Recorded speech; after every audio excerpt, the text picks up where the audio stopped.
welcome, ladies and gentlemen, to another episode of From The Rafters podcast. I'm Curtis, aka the Michael Jordan of jargon, and I got a couple of friends here with me. Of course, my main man Kevin, How's it going, everybody? Let's get this show on the way.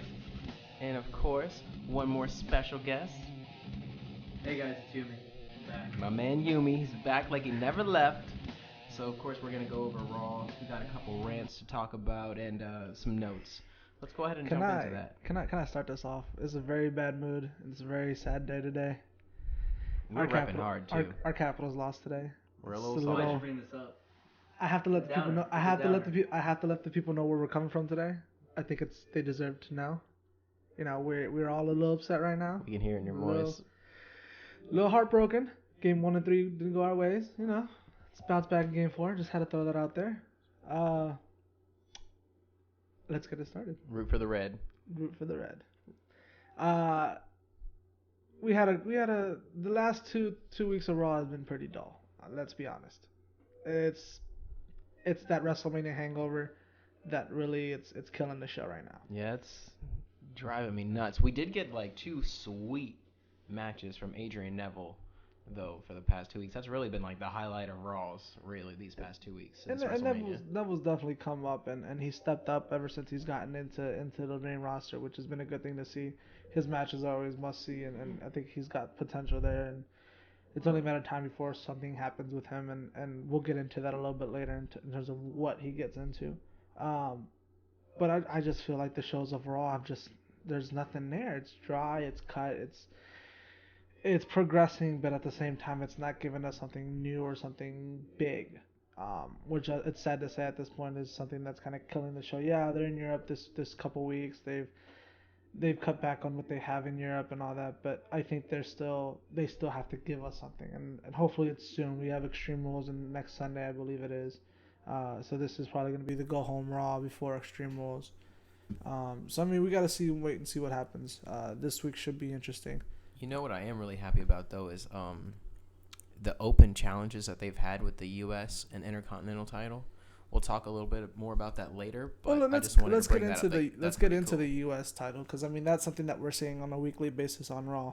Hell of a match with Barrett this week, and I think it was great seeing Barrett in there. They're in England, and It was really cool. you know it's definitely worth seeing there. My point is this: at what point, putting the title up on the line every single week, does it become outdated? Does it become just another match? I think, yes, it becomes just another match over time, but I mean, the way they're doing it and building up all the young guys we've been bitching about all like this past year, I'm really happy with what they're doing. And I mean, yeah, it almost diminishes like, okay, we don't get a title match at pay-per-views because we get it every week on Raw, but at the same time, we get to see awesome matches with John Cena and Barrett, Ambrose, Ziggler. We don't see matches with him and Randy Orton for 2 months straight. So I mean, I'm pretty happy about that. Just to bring up, I was talking to you about this earlier, and I sent the notes to Yumi earlier. But let's just say a little fantasy booking here for these open challenges. My man Samoa Joe debuts through one of these U.S. Open challenges. Just skips NXT altogether, jumps to the main roster, and just challenges John Cena for that. I don't see Samoa Joe, not don't get me wrong, he's a hell of a talent. We've seen him in TNA and Ring of Honor now. Easily puts on 5-star matches on a daily basis, on a weekly basis, whatever you want to call it. I don't see him skipping NXT, and it's just for the fact that WWE does things differently than all the other companies, differently than ROH. And I mean, they're on a weekly basis. They're more consistent. They're more tons and tons more dates and all that. I think he has to get used to that before stepping up. Now, don't get me wrong. I wouldn't be surprised if this open challenge continues for the next few months, and we see Samoa Joe finally just come up from NXT and say, "Yep, this is mine," and take over.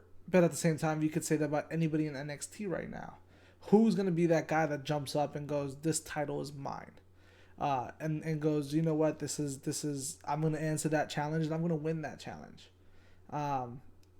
You know, it's only a matter of time before we see guys like Sami Zayn, before we see Finn Balor, before we see Hideo. We have Neville already on the scene. It's just a matter of time before one of these guys comes up and actually takes that away from Cena and in the Open Challenge, however long that happens, though. Speaking of like when those people come up, I know this time of the year, this is when WWE normally does cuts. So do you think they'll cut like maybe 2 or 3 people and they'll bring up 2 or 3 people from NXT, or are they going to do that throughout the year? My thing is, I don't see actual cuts happening right now. I think it has to do with, okay, if you're on the main roster, you're getting set back down. I think it's not a matter of we're gonna get rid of you altogether. Let's see. You're here for a reason. You're here at WWE for something. Let's send you back to NXT. Let's get you working on the fundamentals, and let's get you down there and see what you have. I think if there are any cuts are gonna come from NXT directly. I don't see it coming from anything else up until that certain point. We shall see. We have Cena going up against Rusev at Extreme Rules for that title. If Cena retains, do you see him still continuing this Open Challenge? Yes. I think he will win, and I think they're benefiting off of this Open Challenge. We get to see our favorite guys we bitch about all the time to get TV time, finally. We see them anyways. Yeah, you're not really adding anything new here, personally. Yeah, you have this Open Challenge week in and week out. But if he's going to continue to retain, then... Okay, so what, two podcasts ago, we talked about wanting to have these guys come in, build them up through having these Open Challenges with these pretty much, previous championship belt holders, right? Right. But they're constantly being thrown to the wayside, losing. They're constantly losing. They put them out, lose. Put them out, lose. Cena continues to maintain, right? So you have Rusev come in, he maintains again. So what value actually bringing to these other guys? There's no value there. They're not being brought up. They're not being cultivated. They're not giving opportunities to show what they're made of. He has to trade it off to someone else, or hand it off to someone else, or lose it for that to somehow kind of gain some luster. If he continues to retain over time, we're not making any difference in what it used to be before. I mean, what was it when Ambrose had it for like 200 plus days? Yeah. And then that belt, we all unanimously decided, hey, we don't really care about that anymore just because one person's holding it forever. True. That's exactly the point. I mean, it's what I said earlier. At what point does having these Open Challenge matter? You have the guys that are on Raw on a weekly basis, and this is exactly what you're saying. It's not something new. It's just and it becomes to the point where, okay, we have this pay-per-view match.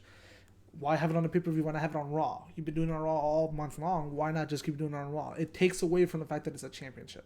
Don't get me wrong. I do think it needs to be defended. I don't see every week being that time. So maybe they're not doing it to boost anyone up. Maybe they're saving it for like, this is the gimmick that we're going to do until we debut somebody really cool. No, it's just a matter of bland writing. That's all it is. I mean, look, I'm relatively new. I'm relatively new compared to you guys. But totally understandable. Well, I'm relatively new, but what I've seen in the past year and a half I've been watching, right? A lot of this stuff just seems. I mean, I get it. It all works on a cycle, But for the most part, a lot of these secondary belts, if you want to call them that, I mean, if that's even the right way to refer to them as, they still don't mean anything. Look, you have this guy. I'm watching it right now, right? It's a great fight between the two, but ultimately, Cena wins. There's nothing. It doesn't seem like there's anything special about winning it. It's just another little achievement you have on your checklist, and that's about it. All it really does, it says this guy defended it this many times against any random person. I think right now with the title, you have to make it seem like, okay, they deserve it. I feel like this Open Challenge is just like, we're desperate to just put on a match because we don't know what to do. Yeah. Don't get me wrong, some of the matches have been great. The Ambrose match, the Barrett match, they've been great matches. So fucking what? Yeah, I honestly, at the end of the day, the plot should be driven by story arcs and not necessarily just wanting to win this belt, right? Because there's only 3 belts for a roster of, 50 odd people probably when you think about, down to something like that. Yeah, something along the lines of that. Yeah, so if you're going to just use the belts as a means of driving your plot, then there's really nothing there. Nothing, okay, look, someone's going to win it, someone's going to lose it. I mean, it's a pretty binary, plot line. If you can build other feuds, other kind of, honestly, plots just outside of these championship belts, yeah, they'll sometimes trickle in. I think it might help kind of mix things up a bit more. Yeah, for sure. Now, the question also becomes, when we're talking about these titles, is the Intercontinental Championship. Now, we haven't seen Daniel Bryan for a little bit. We saw him on SmackDown a lot, which is cool. It's trying to build the SmackDown brand and make people want to watch SmackDown. But rumor has it that Daniel Bryan's injured again. And that he's gone through. I mean, yesterday they released an article that says that he had a concussion following the match with Sheamus, which when I saw it, honestly, I'm not surprised. Sheamus just was too brutal, too intense. In the words of CM Punk, he was hurty. He was hurty. And of course, WWE doctors ignored the fact that he had a concussion until. Hashtag Z-Pack. I made the joke of saying that they had given him a Z-Pack for a week and told him that he'll feel better in 5 days. Tell you, I took one recently and did not help. So the issue now becomes what happens with Daniel Bryan. I remember we did a reference once before a while ago where Daniel Bryan was going to be the new Edge, where he'll stay on the roster for a little while, he'll suffer another injury, and then he's gone for 6 months because he has to rehab. I think it's time that Daniel Bryan steps away, takes a step back, takes a breather, and goes, okay, I need to figure all this shit out. And if it's him changing the way he plays and the way that he fights, and the way he wrestles out there, then so be it. I don't think it's an issue of the fans turning on him, because let's be real. He was gone for almost 7-8 months over the summer and beginning of the fall, and he comes back and the fans are going crazy. Do I think you need to bring him back into cameos to keep him relevant? Not necessarily. I think if you give him the time away, give him the time he needs to get 100%, give him what he, change his style if he has to, and he comes back, the fans are going to gravitate towards him regardless. Coming into WrestleMania last year, the fans fell in love with him then. Fans have been in love with him since 2012, WrestleMania 28 in Florida. They've been in love with him for a while, and it's not an issue of, is he going to go in, is he going to die out? It's a matter of, let's get this man healthy so the fans can continue rooting for him. Yeah, so does that bring it back to like these open challenges for the IC title and the Intercontinental title? I mean, does it really mean nothing then if they keep losing to Cena and Daniel Bryan every month? Daniel Bryan hasn't had an open challenge. Daniel Bryan's been in two matches. One was with Dolph Ziggler on the night after WrestleMania, which was a hell of a match. The second one was against Sheamus, the SmackDown after that. But since then, he's been in tag matches, and he's been in triple, 6-man tag matches, because they're afraid of his injury and they're afraid of him getting even hurt even more. So if you're gonna keep him in these tag matches and 6-man tags or whatever, I think you need to start looking at a new direction for that title. I think Daniel Bryan does need to go away, but I don't see any good coming out of this for Daniel Bryan. I think at what point he'll have to take the time off. I don't see him defending at I'll put it this way. Extreme Rules, he has a match. I don't see him walking out of Extreme Rules with the championship. That's fine. Give him some time off. In my opinion, the open challenges make more sense for Daniel Bryan than they do for Cena. Because, we have to take into consideration the fact that we just railed the WWE for, issuing open challenges on, in the U.S. belt. Mm-hmm. But with Daniel Bryan, if we need him to step away for 6 months, it makes sense to give someone an open challenge the opportunity to take it. It's a more fluid way of giving the belt versus what happened the last time he was who was it the last time where the Authority kind of just took it away and said, hey, here we go, brand new challenge, everybody go ahead and fight for it. Randy Orton was it No, they had it was Dean Ambrose was the champion, and they put him into that battle royal because he hadn't defended for a while. And they said, hey, here's a battle royal. Winner gets a title or gets a shot at him or something like that.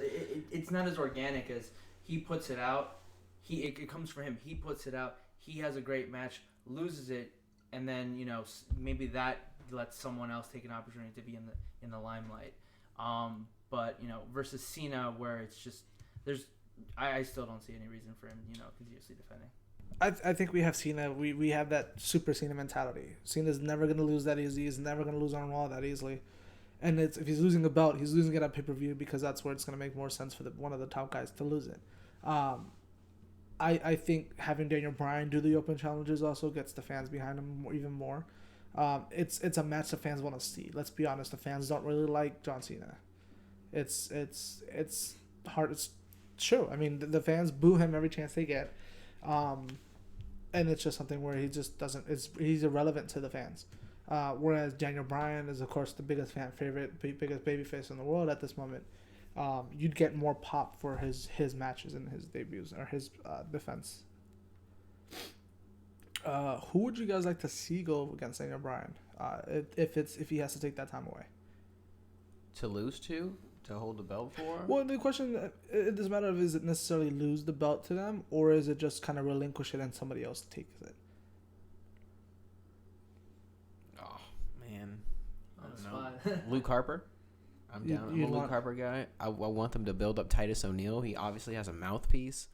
I mean, if he gets on his own, he could do something. Neville, they could give it to Neville, boost Neville up. That'd be he could have a couple of sweet feuds with just Sin Cara alone. If they bring up Sami Zayn when Bo Dallas returns, #BoLeaf. Oh man, I could think of a bunch of different people, but I'll say right now, people that we know of. I want Luke Harper. I want Luke Harper. I think they haven't done anything with him, and he has more talent than I can think of for a big man that I've seen in a while, since like a young Big Show, I guess.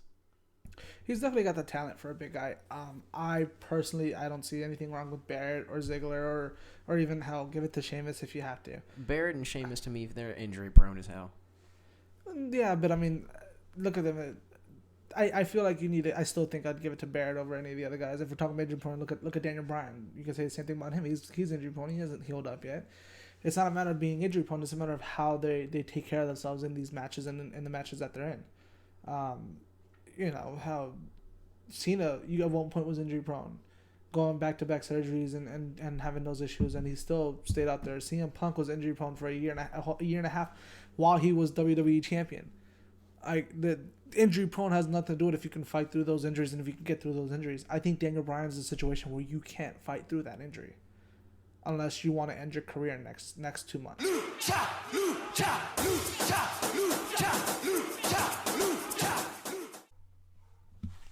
That's interesting. All right, switching gears, we're gonna get into the tag division now. One of the matches we saw on Raw was Sin Cara and Kalisto, the Lucha Dragons, versus the Ascension. Credit now. When the Ascension first came up, I didn't give a shit. I don't think anyone gave two shits. They were, who cares? They were talking too much shit about the previous tag champs and previous tag teams that really built the division, which really annoyed a lot of people and pissed a lot of people off, me included. But I'm kind of glad seeing the Lucha Dragons kind of just give it to them lately. And I'm talking really give it to them. Definitely glad to see them kind of, okay, people have kind of got away from the promos that they used to do. Hopefully we don't see them as much anymore doing promos, because that's not worth it. Yeah, I'm over their promos. Them talking about like the Demolition and the Legion of Doom and Bushwhackers, all that BS. They just respect what you're in. Respect everybody that was there before you, and shut the fuck up. My man Sin Cara came back with that trampoline entrance. I remember the first time I saw that, I was like, what the hell? My man has bunnies. He jumped like 10 feet in the air over the ropes. Like I said, I'm a big fan of Sin Cara and Kalisto's entrance, especially when they do their little pose and the signature in the ring. It's pretty badass. I'm loving that the fucking WWE Universe has kind of just gone on with them and kind of taken them in and really giving them that hard push. Now, before we get too far into it, though, we do have to acknowledge the fact that Jey Uso is going to be out for 6 months. Well, he had surgery on a Titan torn rotator cuff, something like that. Which was the reason we saw him kind of get kicked out of WrestleMania in a nasty way. And 6 months is a long time. Will that hurt the Usos? What do you think, Yumi? That 6 months out of the ring, 6 months not being on TV, does that hurt the former tag team champions? Does that mean... No, actually, I don't think so. No? No, not at all. We've seen it. So they're a fan favorite, right? Oh, yeah. We've seen it happen with a couple other stars. Randy Orton left for a while. Sheamus left for a while. Even Bad News Barrett left for a while. And I think it was a complaint of ours from our very first show where we got a little tired of the repetition in the tag team title. So if they take a couple months off, people it kind of goes to the back of their minds. We have a couple other people come up and contend, and then when they come back, I'm pretty certain they're gonna have the same type of pop that they usually get. So one of the things I've been hearing a lot lately when it comes to the Usos is they don't have to worry about becoming stale. We're in a business where this business, the WWE, the wrestling business, if you're not new, if you're not hot, you're gonna die. You're gonna sit there, you're gonna float, and then nobody's gonna give a shit about you. And it's a situation where I think this happened at a time where they can kind of take a step back. They have 6 months to kind of let Uso get better, but at the same time, kind of think of re-imaging themselves. How do we keep ourselves relevant now? You have Sin Cara and Kalisto. You still have Cesaro and Kid out there with the titles. Still loving them. You have the primetime players getting back together, finally getting back together, and so good. It's a matter now of how do they come back hot? How do they come back relevant?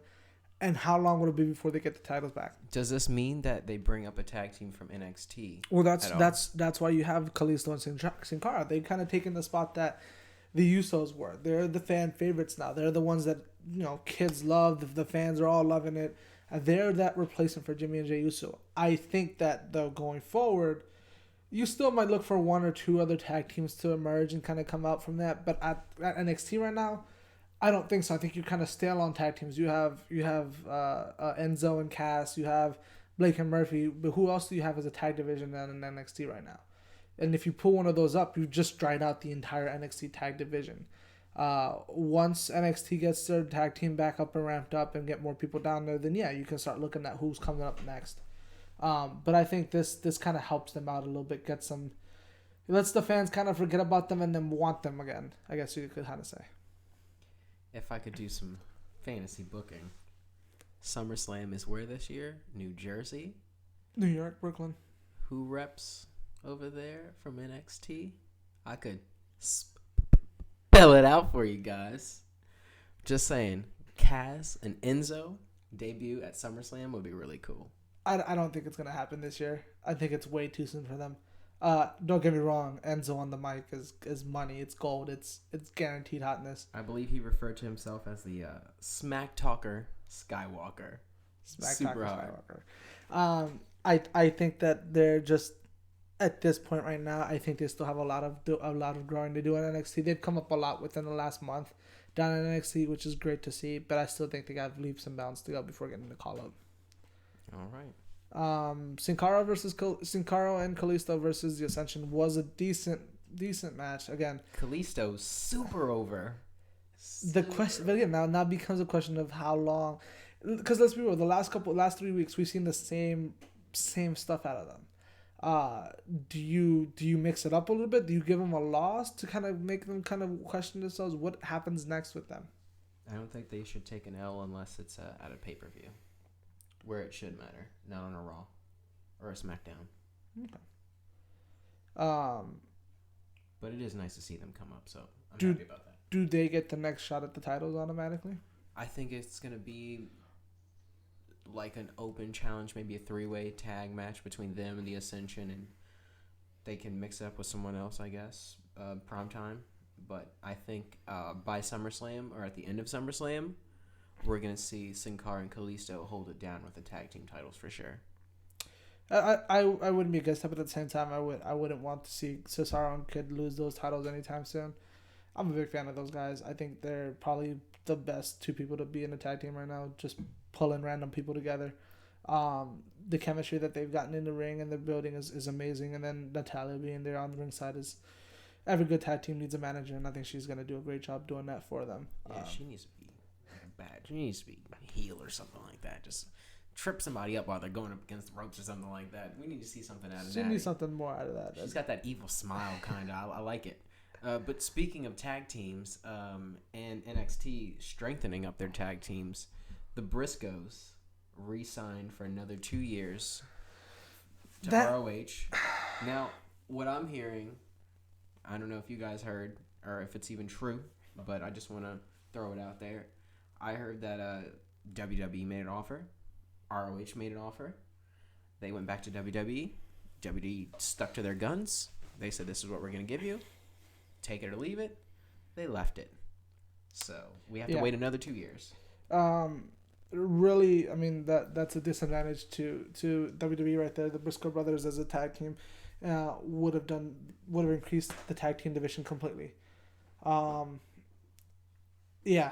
see the WWE not kind of go forward with their offer and kind of, increase what they were offering is really disappointing to hear. I would have done anything to see the Briscoe brothers in WWE. They would have easily gotten through NXT so quickly and just gone straight up to the main roster so fast. It would have been great to see. Had you have brought in the Briscoe brothers, do you put them as a heel, as a face? Do you just let them do their thing? Oh no, I mean it doesn't matter. They could be heel or face. Look at Kevin Owens. He is heel now, and I mean he's crazy over it. Everyone goes nuts for him. Is he though? Is he heel? Do you consider Kevin Owens a heel, or just I'm just doing my shit? He's in that Stone Cold Austin gray area, where yes, he's labeled heel, but we love him, so it doesn't matter what the hell he is. To fantasy book one more time, I don't mean to get so over with this, but I don't know if you guys saw there's a highlight with Gronk, and he did a promo with what's his name? Mojo Rawley. With Mojo.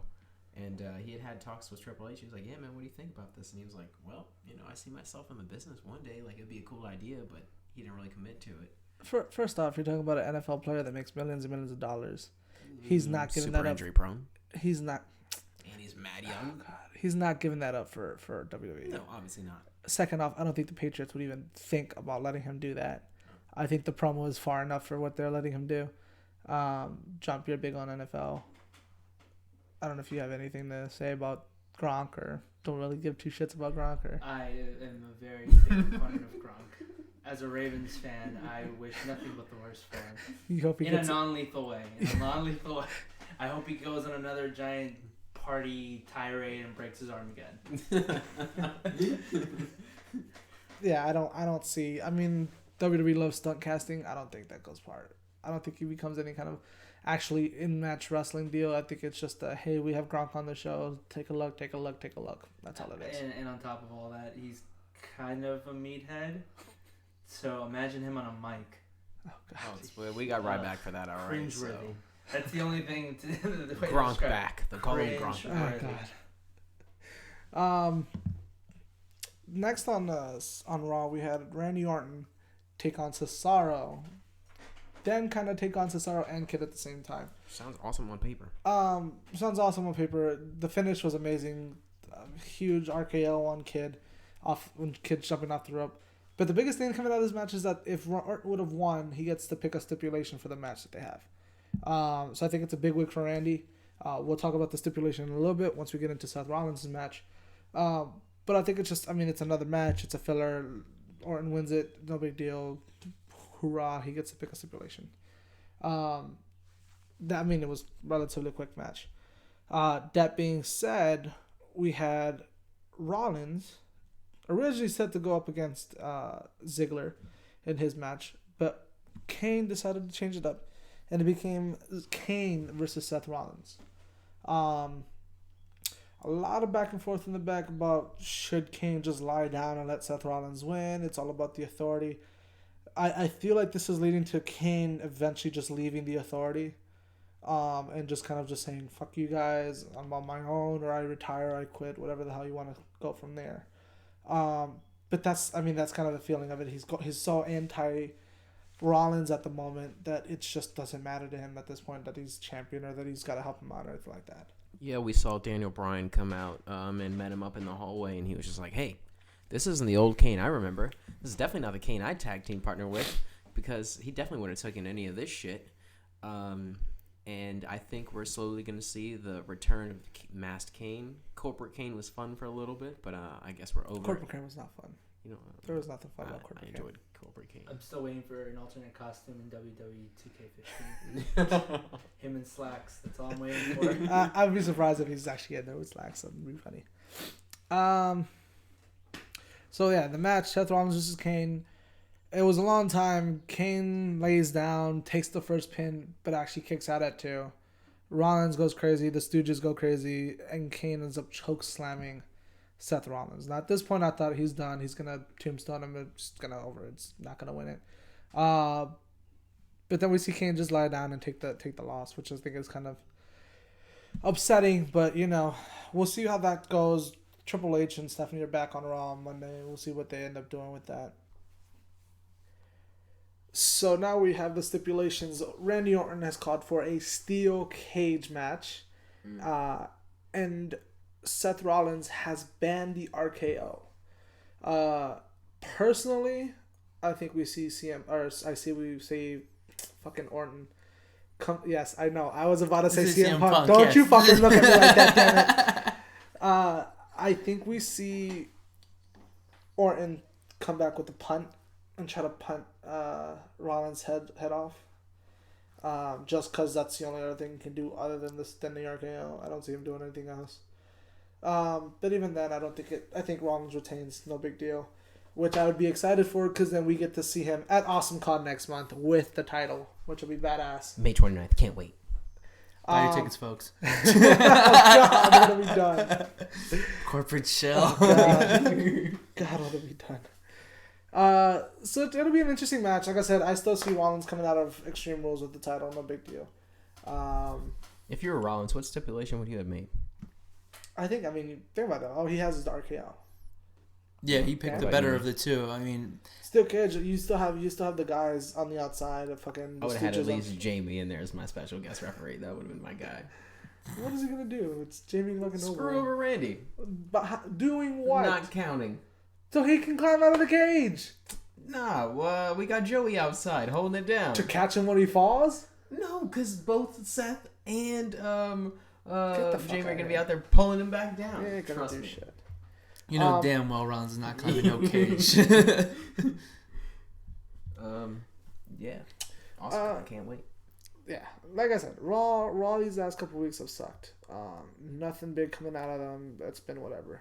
I do want to say that I don't know if you guys saw the video or not. The guys that invaded SmackDown and did the wrestling moves inside the ring are fucking badass. Oh, were they the amateurs who were trying to get a little bit of self-promotion? Yes, I think I ran across that pretty briefly on some social media. Yeah, it looked pretty funny. One guy does the rock bottom, gets on the ropes, and cuts a little bit of a promo. It's the best thing I've ever seen. I'm jealous of those guys. I would love to do that one day. You think they got banned? Yeah, but it's worth it. It's fine. Would you if next time Raw is here at the Verizon Center, would you try and pull some? If I was sitting that low in the first row, yeah. Maybe. Would it impact our Caps tickets though? If you kicked out of the Verizon Center, that's at the risk we're taking. If we lose our season tickets, we got a problem. Pause. You.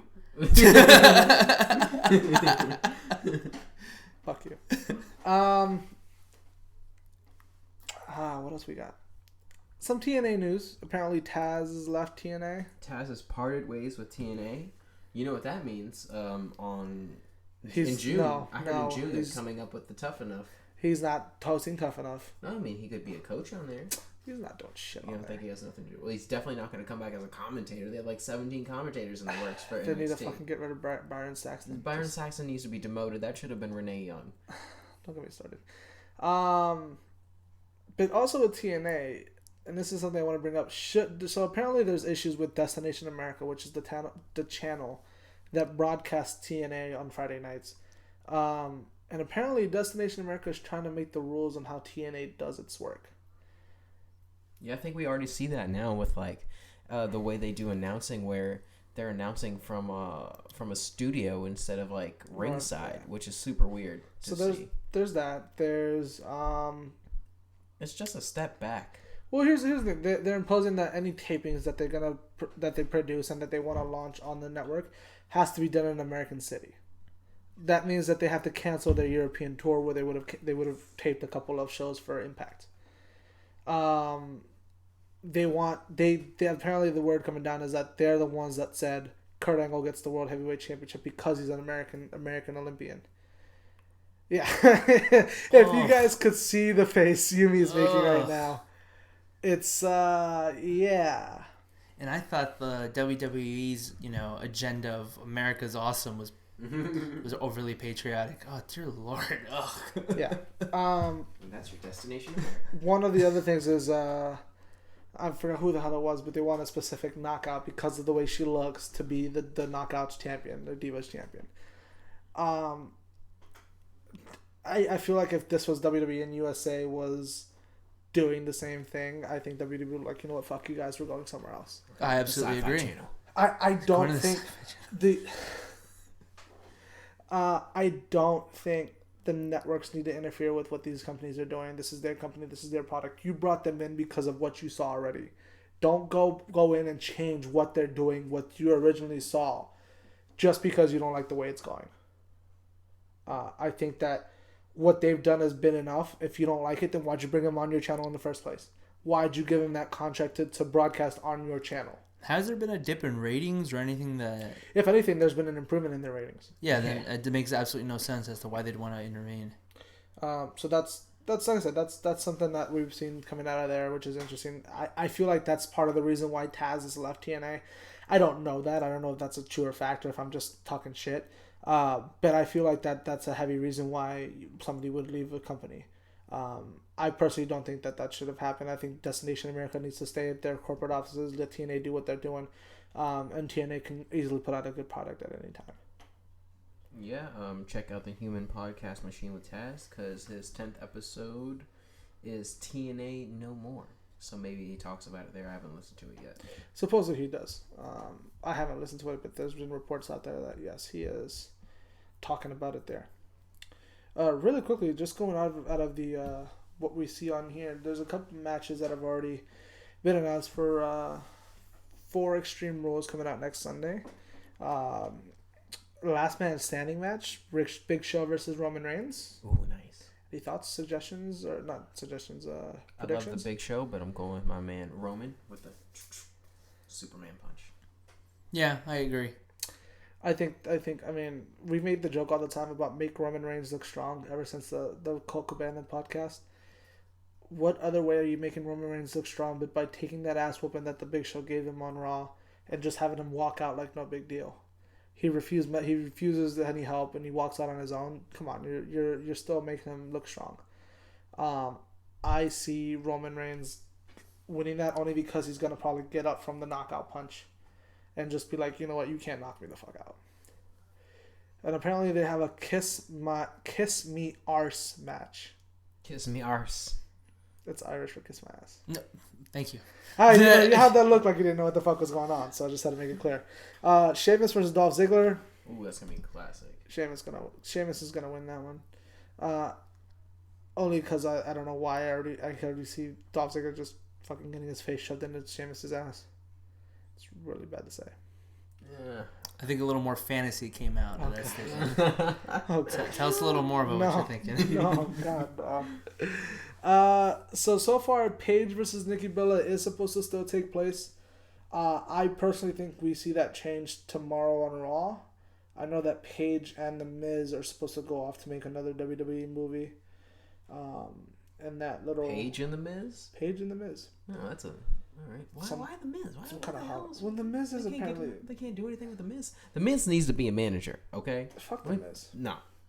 Look, sir, it's all about Miz now. Thank you very much. But The Miz being a manager wouldn't make any sense. No one likes him as a wrestler. Well, no, that's fine, but I'm just saying, he's me. He's talent, right? So he needs a stable. He can't talk shit about a stable. The Ascension, the primetime players, and who else don't we They just like? need to repackage him with something else. Personally, I'm kind of tired of the Fandango. whole. Hey, I'm a superstar, but I'm overshadowed by my stunt double. I think that was golden. No, it was great, but I think it's run its course at this point. Intercontinental title match: Bandus Barrett versus Daniel Bryan. I got Barrett winning. Are you guys calling a match? Is that still on the show? No, because Daniel Bryan's injured. Yeah, I think it goes back to this kind of organic handoff. That's really Just it. Give him a smooth match, something he's not hurt, and then you know what? Barrett hits him with the bullhammer and it's over. Yeah. I don't get the Russian chain match. What makes it different from a chain match? What makes it different from a... Hello, John Cena, Chain Gang. That's what he used to represent. Right, but why is it Russian chain match? Man, if there's some bullshit gimmick on Get the there. fuck out of here. Cena wins it. I don't. Chain gang all day. John Cena. Going for Cena. Especially with that new move he whipped out. Nikki Bella probably taught him that. Thing is sweet. Yes, he does the springboard stunner. Nobody cares. AKA the lethal injection. We love it. Fuck up. Top 5 hardest move in there. Oh my god, shut the hell up. WWE. I swear to God, I'm punching you in the face. And then, do you have a prediction for this match? I'm indifferent. I don't care. Okay. I'm tired of seeing these two.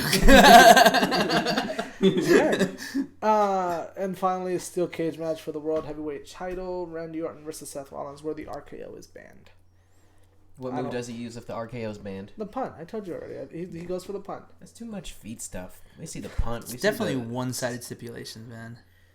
Well, that's the whole point of it. No, I get it. I'm just saying, I don't know, maybe get rid of, his curb stomp or something. I wish they would gone kind of even it out, maybe have them try and bring out something new, something fresh for each side, If I could say right now, if they ban the curb stomp, Rollins is hitting that little corkscrew dive off the top rope he did against super sweet. Yeah. So what move do you think is Orton gonna whip out a submission? No, he's not gonna do shit. No. He's gonna go for the punt and he's gonna lose. All right, we shall see. Or he hits him with the RKO and loses that way. I just don't see Seth Rollins losing that title right soon. No, hell no. No, I agree. 6 months. 6 months. I'll give him Survivor Series, or even the Royal Rumble with that. Now comes the tough part, and I was a little heartbroken a couple weeks ago. I was a little upset. I cried a little bit. AJ Lee has decided to retire. The world has gone soft. There's a lot of stuff going on in this. That there's a lot of rumors as to what happened, what caused it, why.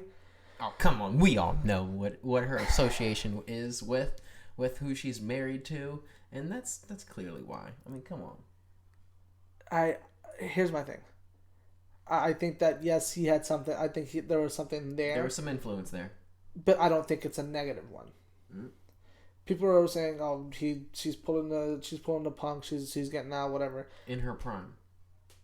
I think that it's for other reasons she's getting out. I don't be surprised in 2-3 months she's pregnant. I'm just saying that. By me. And Yumi's making the pregnant little belly on his stomach. But yes, I call that as to why she had decided to retire, and I think that's I can respect that. I like that. There was a lot of rumors coming out that with the whole lawsuit between WWE and CM Punk, that's what drove her to retire. I don't think that has anything to do with it. She's been there. They've been giving her shots, and they gave her a WrestleMania moment for fuck's sake, I think that WWE has been on board with AJ regardless of everything else that's going on, which I think is great. Just really sad to see that she is gone. Do you consider her Hall of Fame worthy? Oh yeah, no doubt. Her legacy in the WWE, she's our new generation of Trish Stratus, I think, if I can compare it to anybody. She held the belt the longest. She upped it. She made everyone care more for the Divas division.